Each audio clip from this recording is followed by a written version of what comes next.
What is going on, Notre Dame fans? Mike Singer and Eric Hansen live on the Blue and Gold YouTube channel after Notre Dame 56, Arkansas 13. Eric, what are your initial takeaways for this blowout win for the Fighting Irish?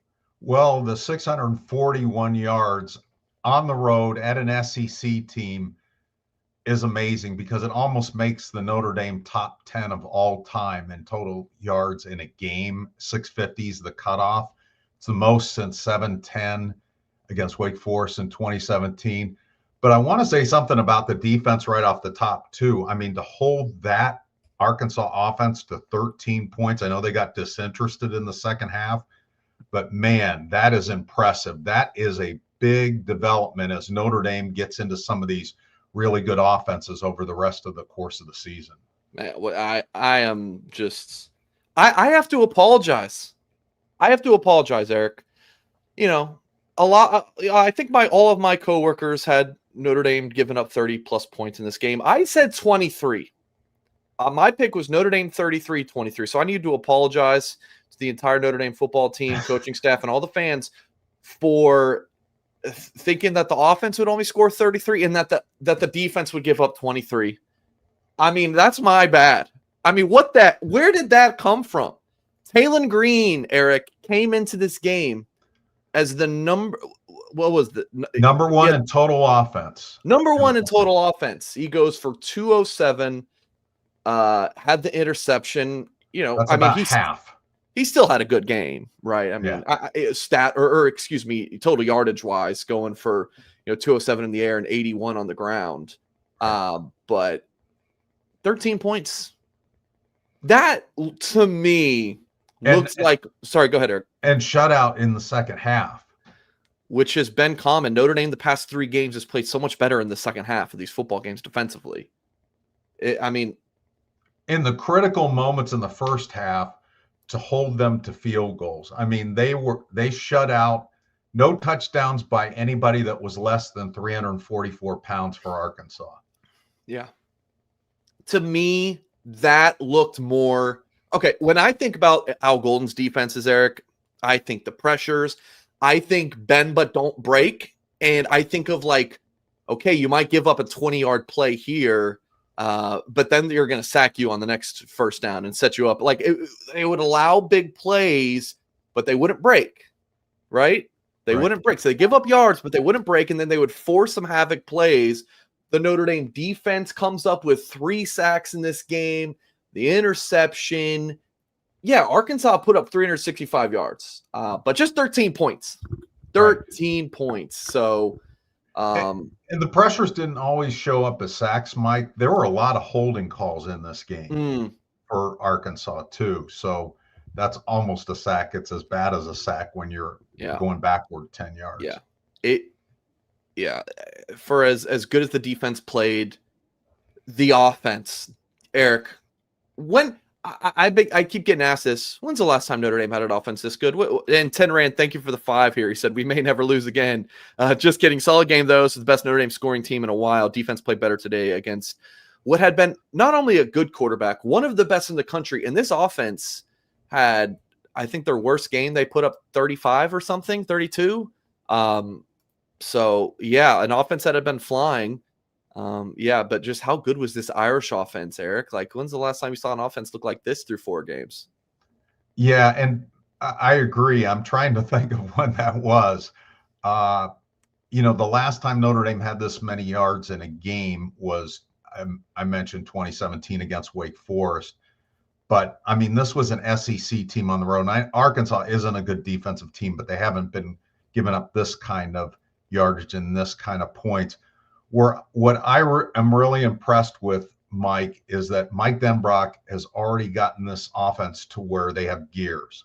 You can be explosive, and when you need to, you can run the 2-minute drill. You can come from behind with the passing offense, and you can grind with your run offense now.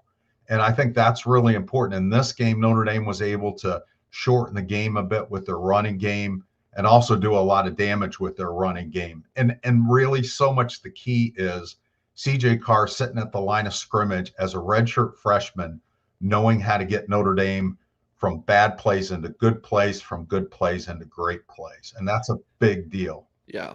So much positive to talk about this game. Yeah, and I kind of want to go position by position, and as super chats come in, and Bo said on the message board he was going to be tuning in and grilling during yeah, there's a great slate of games coming up. People are saying this is the best weekend of sports like ever, with the NFL slate, college football slate, the Ryder Cup. I mean, yeah, what a weekend. And yeah, it feels good. Like you have this noon game end and Notre Dame gets this huge win on the road against an SEC opponent.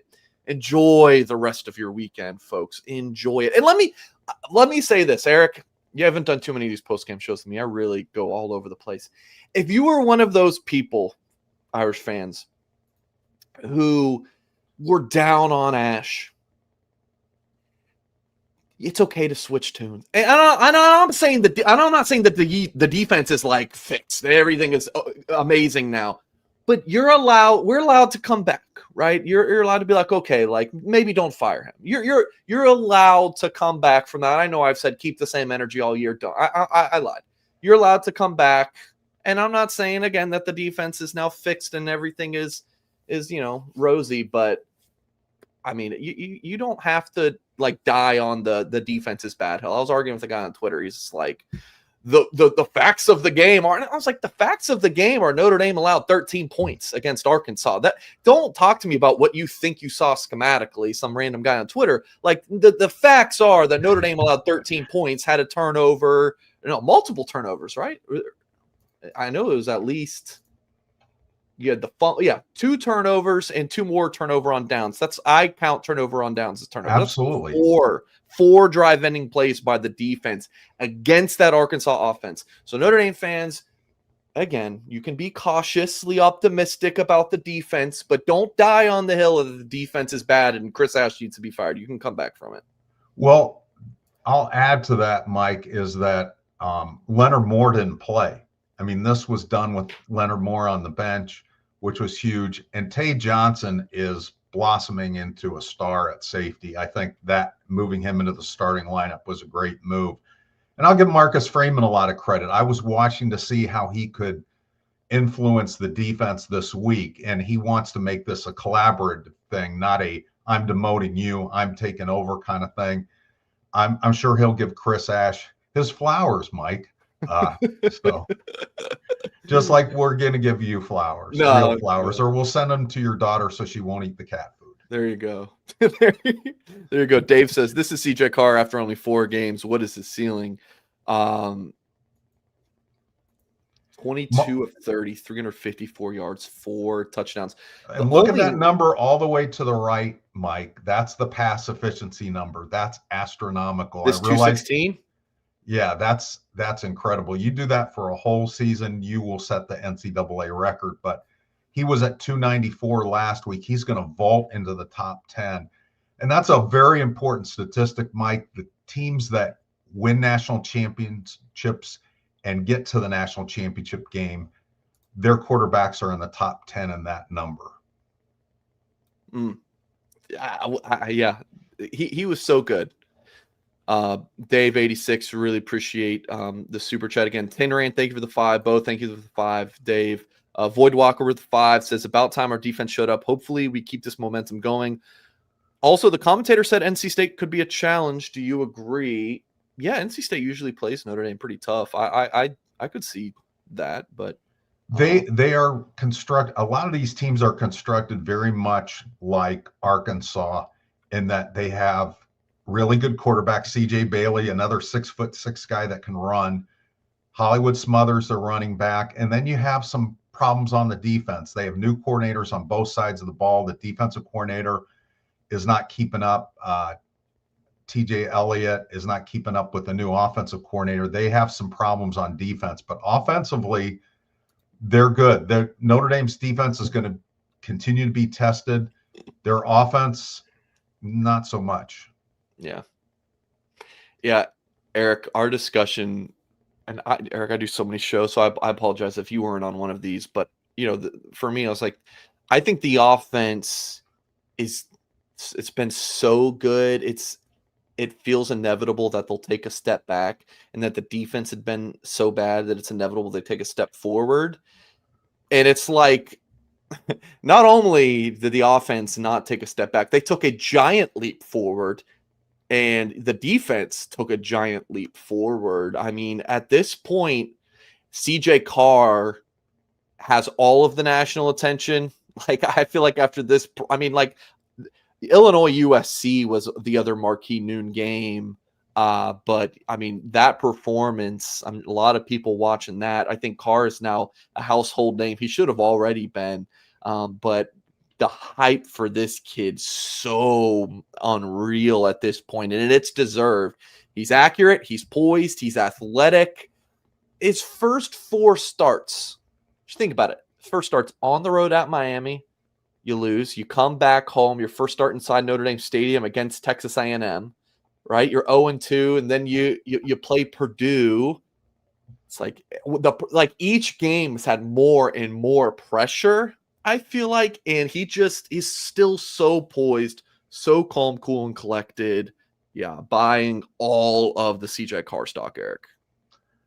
I would agree with you. And it's interesting from this standpoint is that the people around him are growing up because of that. You look at Jordan Faison, who he's turning into as Great that game. field receiver. You look at the offensive line, especially the interior. They had another really good game against a lot of size on Arkansas's defensive front. They had a 387-pound defensive tackle. The other kid that's 323, Ball, was the better of those 2 players. But I mean, that's a lot of size, and Notre Dame was moving them. Eli Reardon with big plays today. We saw Malachi Fields catch some big passes. Jordan Greathouse got involved. I mean, who didn't get involved today? And Jeremiah, you almost forget Jeremiah Love had 4 first half touchdowns. Shame on us. 12 minutes in, we haven't talked about the 2 outstanding running backs for the Fighting Irish. I don't think they were superb. And look, Arkansas's defense was terrible. Right. But Notre Dame aided in making them look even worse. I mean, that was simply a stellar performance. Void Walker, appreciate the 5. Adam says, came here for Bob, but I'll stay for Eric and Mike. Adam, appreciate the 2. Bob had some circumstances that have led to him having to take a leave of absence from the channel. I hope that it's a short-term thing, but for now, unfortunately, Bob Morton is he healthy. Everything is okay. It's just some personal stuff for him behind the scenes. So yeah, really was texting Bob during the game. Love Bob, but yeah, he's had to take a step back from the YouTube channel at this time. Folks, please hit the thumbs up on this video. Subscribe to the Blue and Gold YouTube channel for more content. Yeah, Love goes 14 carries, 57 yards, and the 2 touchdowns. 5 receptions, 70 yards, and 2 touchdowns. That's 12 touchdowns for the Notre Dame running backs in the past 2 games. Am I adding that up right, Eric? They had 6 last game and 6 again today, right? Yep, that's 12. I mean, goodness gracious. They're easily the best duo in the country, right? They are. I can say that. Bob Morton is better at math than I am, but I can say they are the best combination. And you get a lot of questions, I'm sure you do too, that, well, should Price be starting? Those guys don't care. They're so unselfish. They're so big fans of each other, and they so much complement each other. Yeah. That this is the combination that works the best. Having the Ashton Genty formula isn't for Notre Dame. It's the 2 running backs. Yeah. Yeah. And then, okay, so talk about the running backs a little bit. They were tremendous. They were exactly what we thought they were going to be, which was absolutely electric, and they make big plays. Just the offense in general, Eric. Let me pull up the big plays. Notre Dame had 13 plays on through the air that went for more than 15 yards, and 9 rushes that went for more than 10 yards. I mean, that's 90 of your rushing yards were just on chunk plays. I can't say enough good things about the Notre Dame running backs. Can't say enough about good things about Carr, obviously. And then, yeah, you touched on the receivers. Faison, the volume in which he's getting, Eric, has been great. I mean, he catches 7 of his 8 targets for 89 yards. Fields has been I mean, he had the fumble early in the Miami game, but otherwise Fields has been great. Pauling, reliable, right? Had his touchdown on a CJ Carr had all day to throw, finds a wide open Will Pauling on his second or third read. Raritan looks like he's flashing his potential. Jaden Greathouse, had the one catch against A&M, but otherwise he's been MIA. He caught his 2 passes on 3 targets. So again, this, you talk about this is the best Notre Dame offense since when. I would, if you zero in on the receiving core, Eric, this is easily the best receiving by far in the past 5 or 6 years since I've been covering Notre Dame. My first season was 2019, Eric, and this is by far the best receiver group since in that period. I would agree with you, and I think there's still a lot more out for them to get this season. You look at the drive chart, 8 of 9 touchdowns. They turned the ball over on downs on 1, and then at the very end of the game, they were running out the clock. So 8 of 9 when they weren't trying to run out the clock. So defensively, Gabe Rubio's named was mentioned a ton. He was making plays, and I got for folks watching on YouTube, I have the drive chart pulled up. 75 yards, 75 yards, 75 yards, 70 yards, 75 yards, 45 yards, 87, 57. Those are your touchdown drives. Simply tremendous. James Rendell didn't even need to go to the game. I guess he had to stand back there that one time, but and pretend that he was going to punt. And pretend that he was going to punt. Boubacar Traore got his sack. Botello got his sack. Snead got his sack. Obviously Snead being like a pass rushing linebacker specialist. But what'd you make of the defensive line today, Eric? I thought they were much better and against a lot of size. Again, Arkansas, big offensive line, big backs. Mike Washington's 228. Russell, the kid that they bring in after him, is 238. They brought in an offensive lineman to run for the touchdown, 344. And then the quarterback is 235. I thought they held up pretty well. There were times in that first drive you go, ruh-roh, and then for them to hold them to a field goal on that drive, I thought was a big turning point. I think psychologically for this team, and then the offense just kind of took over.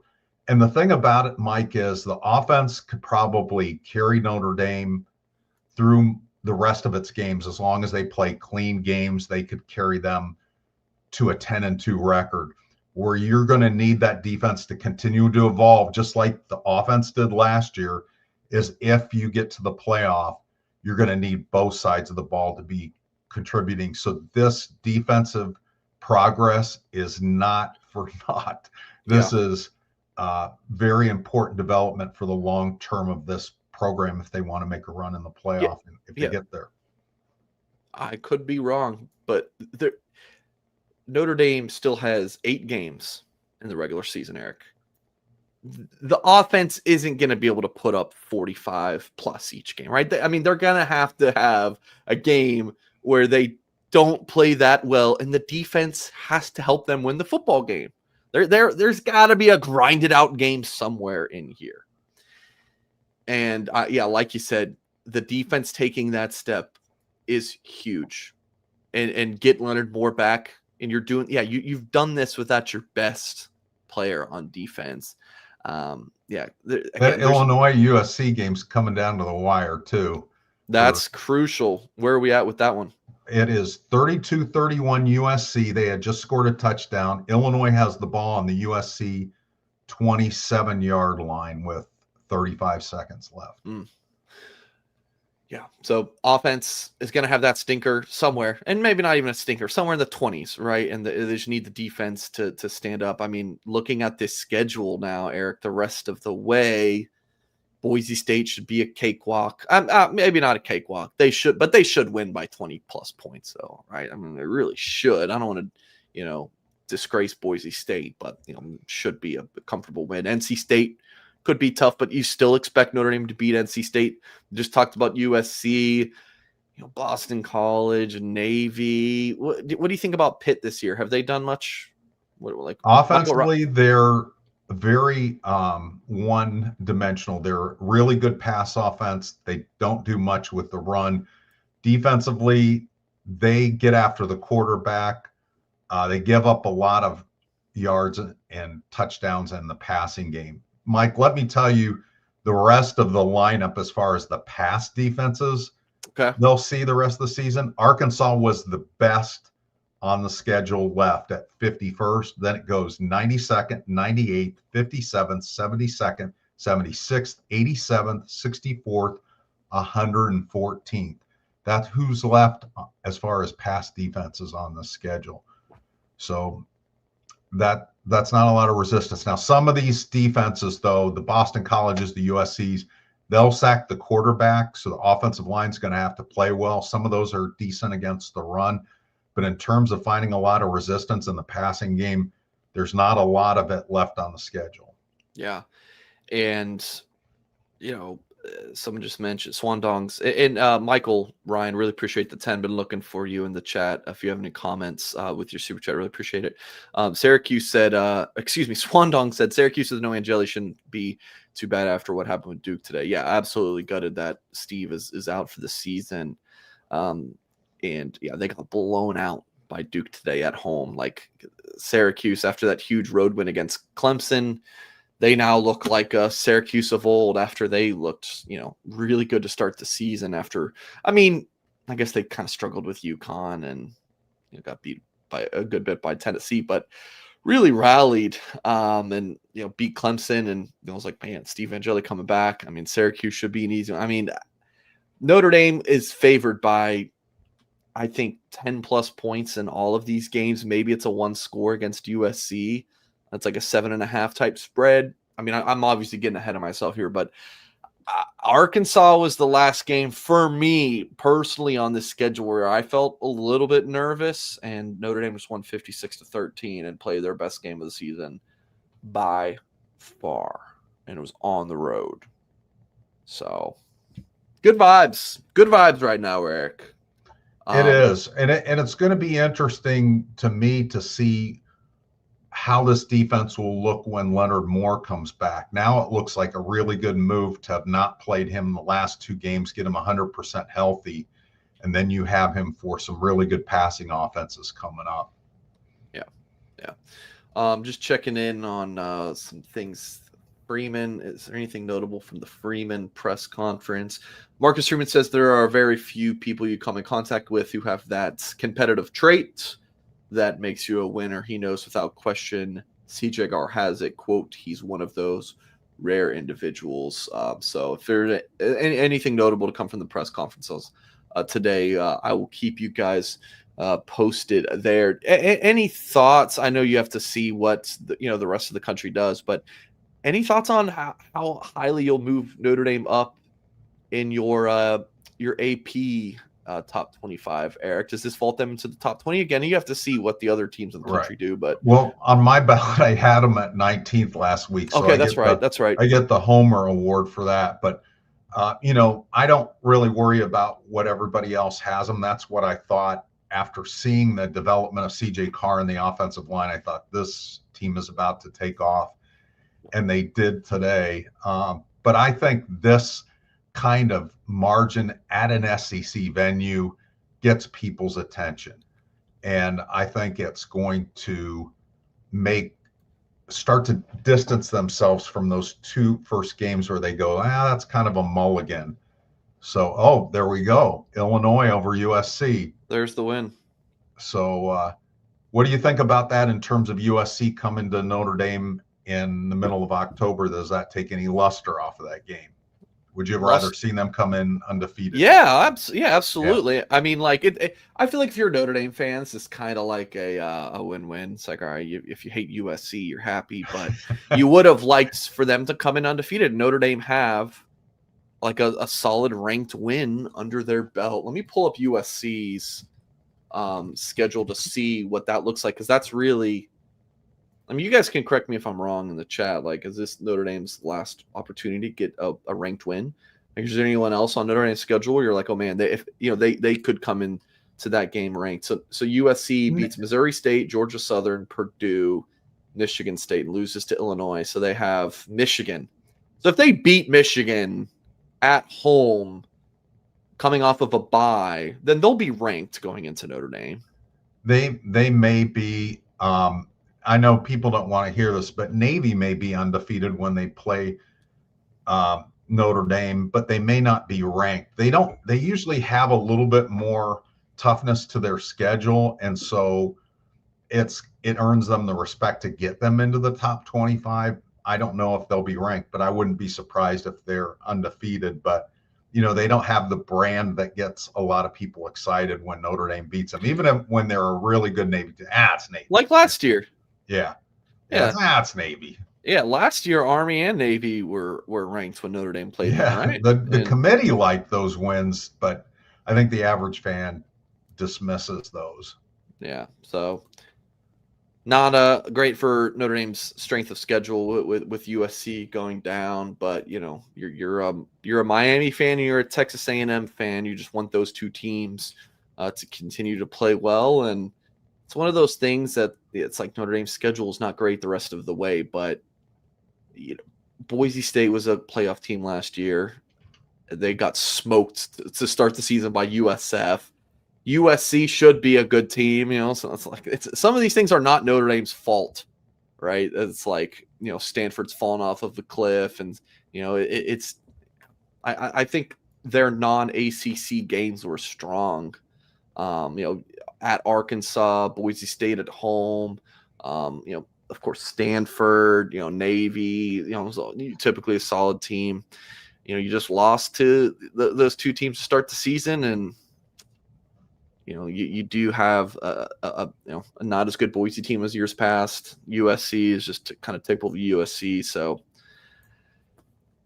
it is what it is. What helps them too, though, in this scenario is if Texas A&M and Miami keep winning, that also helps Notre Dame. It does. It helps tremendously. Yeah, because those are good losses, and you say, wow, I wonder if there was a rematch later in the season if Notre Dame would win it based on their improvements. So if those teams keep winning, A&M has a toughie today against Auburn. I think A&M is up early 7-0 in that game. And Miami's got a tough one against Florida State coming up, even though Florida State lost and had the field stormed on them against Virginia last night. Eric, what did you think about the offensive line today? Another strong performance from them after that. I mean, they looked bad against Miami, right? And 3 solid weeks in a row for them. Yeah, that is a big development, Mike, especially with the whispers we're hearing about whether Charles Jagaza is even going to come back this year. Yeah. This is your offensive line. And to see Gerby Lambert really coming into his own is very, very encouraging. Mm-hmm. The fact, I think with the tackles, you kind of notice Emil Wagner and Anthony Knapp when they don't do things well than when they do things well. And they weren't as noticeable today, but you really notice those interior guys, some of the things that they were doing, and that's Ashton Craig, Gerby Lambert, and Billy Schrouth. And of course, Ashton Craig delivered the 4-letter word pump-up speech before the game, so he's got a little Pat Coogan in him, I think. That was interesting to say. It worked. It works. They have been playing well. It's one of those things because, like, the offensive line, I feel like we just look at that and say, if you have a bad game, it's just a physical thing, right? If you have a bad game, you're bad. It's a line. Like, if you're getting pushed around, everyone's going to push you around. It's not always the case, man. Like, yeah, they had an all-time stinker against Miami, some really bad PFF grades, and Ruben Bain Jr. is an absolute baller and had a great game. But the defense, or excuse me, this offensive line has really turned it around. They're not a talking point at all. Whereas, they were after the Miami game, and there were memes about, the stance and whatnot for Emil Wagner and what he got caught in. We haven't really talked about Emil Wagner in weeks, and that's a good thing, right? It's a good thing. If we're talking about the O-line a lot, it's usually not a good thing. Right. And by the time they get into some of the more challenging teams as far as run defense and sacks, I think they're going to continue to get better. USC is third in the nation sacks, or they were going into today. Pitt was number one. Both those teams were top 25 on run defense. But I think Notre Dame, there's a lot of confidence in that offensive line. There's a lot of good chemistry going on, and that's huge. And again, CJ Carr being able to slide protections and do things that juniors do at the line of scrimmage, I think is huge. Yeah, Ryan says Mark Zachary had a great game. He did. I am also stunned. I'm excited to see the PFF numbers on this game. To see, like, how many times did Arkansas throw at Leonard Moore's replacement? Not many. He had the PBU and he had a tackle. They maybe threw his way a few times, 3 or 4 times. It was not much, right? It wasn't much. Why would they not do that?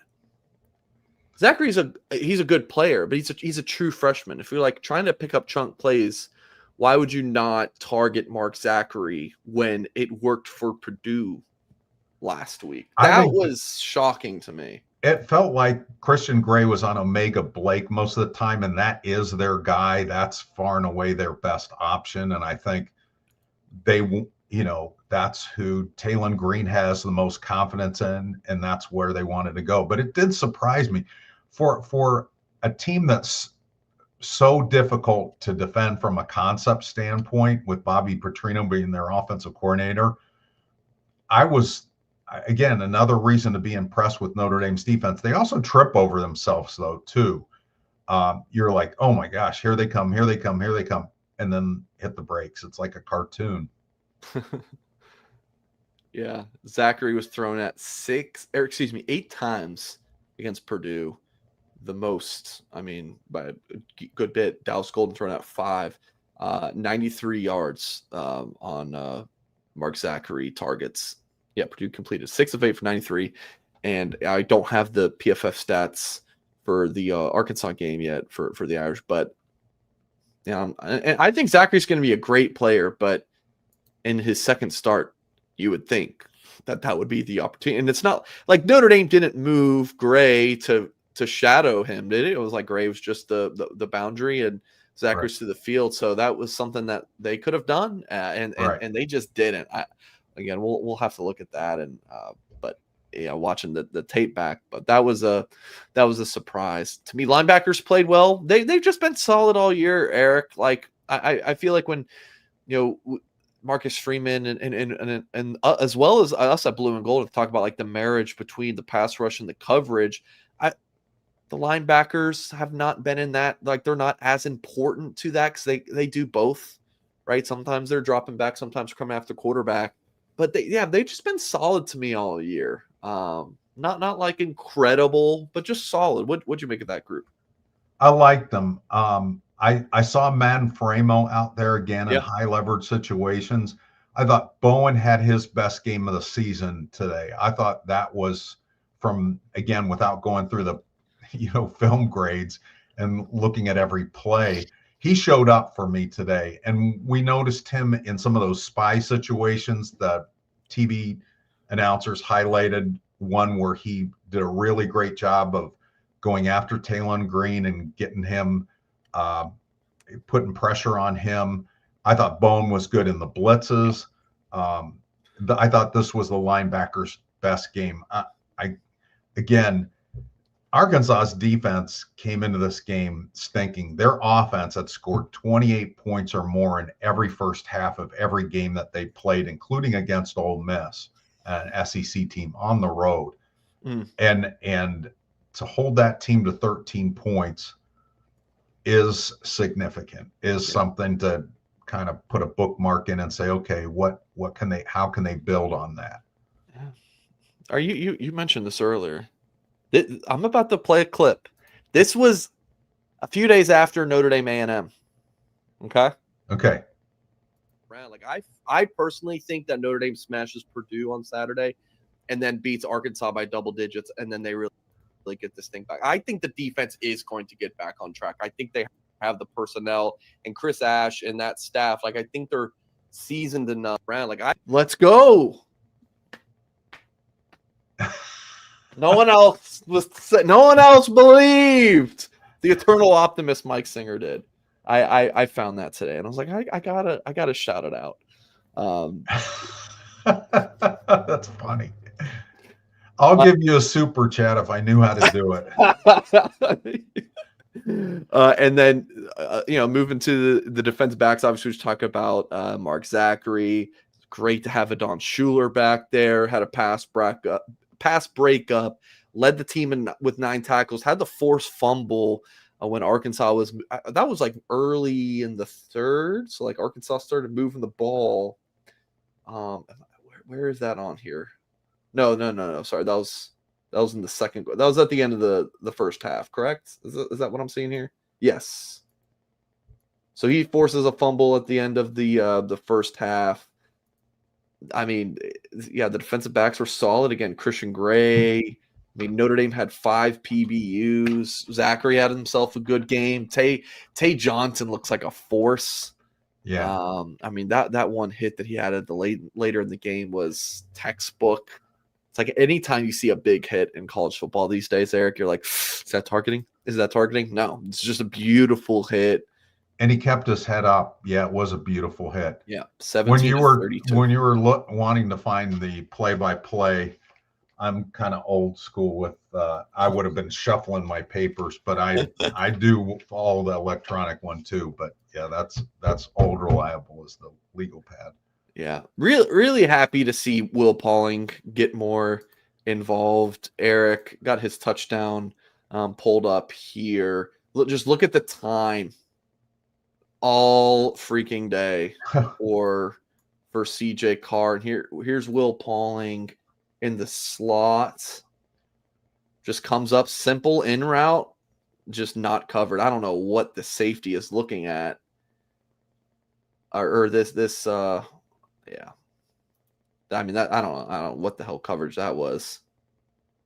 I mean, he's just wide open in the middle of the field, but all day to throw. You know what's funny is that when Arkansas is talking about what they would do if Sam Pittman was fired, one of the people that they are wanting to promote as the defensive coordinator, which I thought, really? I hope he can coach better than he's coaching the defense the last couple of years. They had Barry Odom before him, Travis Williams, and he was really solid at Arkansas. That was a good time for Arkansas, and then he got the UNLV job. Yeah. If I had any criticism of CJ Carr right now, I think the biggest one would be when he is pressured and he's like about maybe to take a sack, he tries to get rid of the ball. That's going to be an issue if he keeps doing that, right? Today he had I think it was called intentional grounding. It was called intentional grounding. He's got to stop doing some of the hero. I'm going to get the ball out before I get sacked. He's got to calm down with that. Just eat a sack or throw the ball away, before you get hit. That's the one thing. I feel like he's done one of those. And then he did almost throw a pick. I was actually surprised that was not picked off. I thought they might even give him a fumble and a recovery for the Arkansas defense. So it's like, all right, he's had one pick or a near pick each game. Kind of one of those, what are you doing moments. When he's been pressured, but otherwise, again, nearly perfect. He's becoming a really smart runner too, Mike. And he picked up a big first down on a long third down with a good run. That was impressive.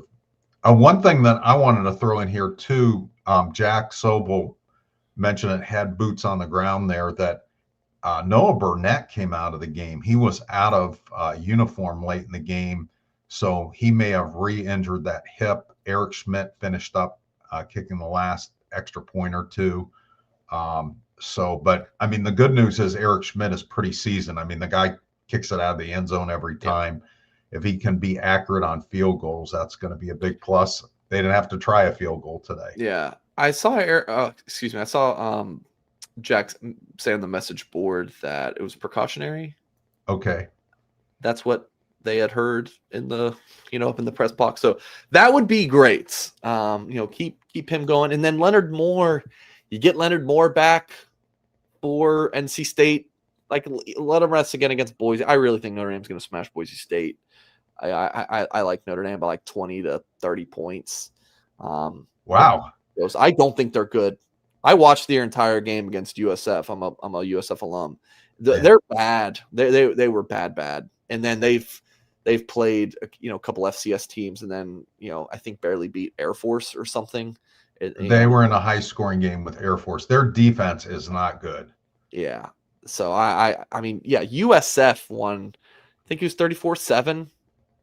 I mean, yeah, I think Notre Dame will crush Boise. So get Leonard Moore healthy. NC State game. Maybe he plays against Boise. He did seem more like a true game time decision today, whereas last week Notre Dame called him a game time decision. We're like, yeah, there's no way he was going to play. It seemed like a little bit more of a chance today. So I think it might be more likely we see him against Boise State next week. But if not, definitely NC State. So, all right. Void Walker, appreciate the 2. Anything else, Eric, you want to talk about before we close off? One thing I wanted to mention was Marcus Freeman talking on Monday about how he wanted to handle the adversity with the defense. And I wrote a column about it, that I thought this was a Notre Dame cultural moment. We always talk about culture and leadership and stuff. This was a tangible example of somebody handling that really well, because I think Arkansas was kind of in the same place as Notre Dame with its defense. And for Marcus not to say, well, I'm demoting this guy, I'm doing this. He says, like, here's how we're going to handle this. And it's on everybody to come together, and we can't point fingers at each other. And it showed up on the field today. It's one thing to talk about it. It's another thing to say, yep, this is what it's supposed to look like. So I thought that was a huge development for Notre Dame in the way that they handled the adversity on defense. It was such a big game because look, Notre Dame's got 2 losses, so every game from here on out, they're in a playoff game. But for this one, I said in my Friday video previewing this game with Tyler James that, like, you win this game, you have now proven to yourselves and to everyone that, like, you're back, right? You're for real, and they did it by 43 points. Not the math guy. Yeah, 43 points. They just beat Arkansas on the road. And I know Arkansas is 2-3 now, but I mean, they lost in a close game on the road against Ole Miss, pissed a game away against Memphis, and then they kind of pissed away both those games. Did they? I didn't watch they had a turnover in the Ole Miss game where they could have won that game as well late. It's not a bad Arkansas team. Taylor Green is legit. Yeah, that receiver that they had was really good. One of the better ones that Notre Dame sees this season. Omega Blake. Yeah, Omega Blake. So I just think this is a statement win. Like, Notre Dame is back. It's a confidence booster. It's all of those things. I think that now you're back to 500. You're building a little winning streak, and Boise State to NC State to USC. I think that it's 3. Again, I'm down on Boise, but still 3 quality of enough opponents that you can just continue to get better and, like, get these decent wins under your belt and keep moving up in the rankings. And who knows, Eric? All at home. They don't go on the road again until November 1st against Boston College. Then it's 3 of 5 on the road to finish the season. Eric says, to piggyback on your point, Singer, this game felt like the Purdue game last year. Yeah, I mean, I guess the Purdue game this year, there was still like the defense. The defense didn't look great against Purdue. Where last year, the Purdue game, it was a complete game. This one definitely was like that. So yeah, I think that is that's a good point. So was it our Sunday show after the A&M game that someone asked or maybe it was after the Purdue game, but someone asked, what's the percentage that Notre Dame runs the table? You said 50 to 60, right? Do you remember that? I know that I was over 50%. I think I had the highest percentage I said I was with you. I was like, Yeah, I'm in the yeah. 50 to Okay, 60%. we'll put it on the other guys and say they were the doubters. No, Oh, but for sure. I Oh, mean for it's difficult. They still have. They I mean, still you do get have a in a lot. turnover game, a sloppy game with turnovers, you could lose to a lot of those teams. Yeah. But yeah, But this on paper, it was the most difficult game for Notre Dame. And now, look, we know that just because a game looks easy on paper doesn't mean Notre Dame can't lose. We have seen that 3 times in the Marcus Freeman era, right? Marshall, NIU and Stanford. Those terrible losses, but those just feel like they're more in the rear view mirror. That's old. That's of the old. Notre Dame's getting up for those kind of games now, and yeah, thankfully Notre Dame does not have any MAC schools on the schedule to go out this season. So yeah, I'm feeling confident. I think that Notre Dame's going to run the table. I did after the Texas A&M game, and I really do think that was the most difficult team that Notre Dame's going to play in the most difficult environment, like Pitt, Stanford, the Boston tricky College yeah on the road. the tricky thing about the Pitt game is this: you go from pass happy Boston College, I mean, number 1 in the country in passing and 129 in rushing. Then you flip the script and play the triple option. Then you go back to a team like Boston College. Remember how hard Al Golden said that transition was To go going back from to Pitt. Army to USC? Yeah, to go to Pitt, to go back to a conventional offense that throws the ball around a lot.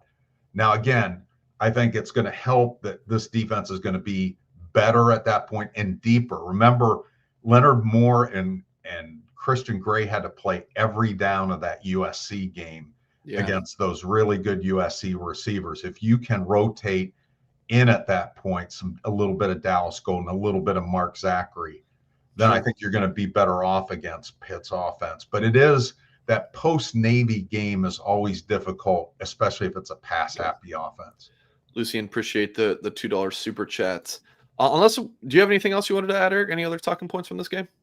Other than the fact that you get your flowers, you get your flowers. I've already patted myself on the back. It hurts a little bit. Yeah, I like Notre Dame big in this game. I like them by 2 touchdowns. And again, I need to apologize for only saying 2 touchdowns apparently, and thinking that Notre Dame's defense would allow 20 plus points. Well, I was factoring in the stripe out at Arkansas. I thought that would be good for 20 points. It did look cool until they all left the stadium. Yeah, then it was an empty seat out. It certainly was. Well, are you going to be with me tomorrow for the show on Sunday, Eric? Absolutely. I love that roundtable show, so that'll be fun. So I'll be there. Eric will be there. We'll be live Sunday at 4, for about an hour. So watch your, Sunday 1 p.m. games and then join us. And I think Tyler James better be joining me. He's missed the first 2 weeks. And then maybe Kyle or Horka or Jack. I don't know. No, Jack can't. But maybe Horka. Probably Horka. I think Kyle's got plans. Okay. Yeah. Okay. He's tied up with some family stuff. Got it. All right. So Eric, Singer, the Tylers. It's going to be a great time. So join us live tomorrow at 4 p.m. And then Robbie Toma, I'll talk about the game with him. We'll watch some film on Monday night, 8 p.m. Eastern time. We'll talk about the big win for the Irish and then what's ahead. He had to be caffeinated. That was really early his time today. That's true. He gets up, like he's an early rise, right? So he's out in Hawaii, but sometimes he texts me at like 5 or 6 a.m. his time. So I think that it's normal for him. But yeah, he was juiced watching that game. So really looking forward to that. Again, really appreciate you guys for tuning in. Hit the thumbs up on this video if you have not done so yet. Subscribe to the Blue and Gold YouTube channel. Go to blueandgold.com. Read about this big win for the Irish and what's next for Notre Dame. AP poll comes out tomorrow. Eric Hansen. My favorite article he does is his behind the poll. Is it behind the ballot? Behind the ballot. Sorry, dang it. Really my favorite article, if I can't remember the name. But yeah, behind the ballot, where Eric will it's a neat column for that Eric writes and talks about why he ranked Notre Dame where he did, and shows his whole ranking and talks about it. So find that at blueandgold.com tomorrow. Really appreciate you all for tuning in. And as always, we will catch you next time.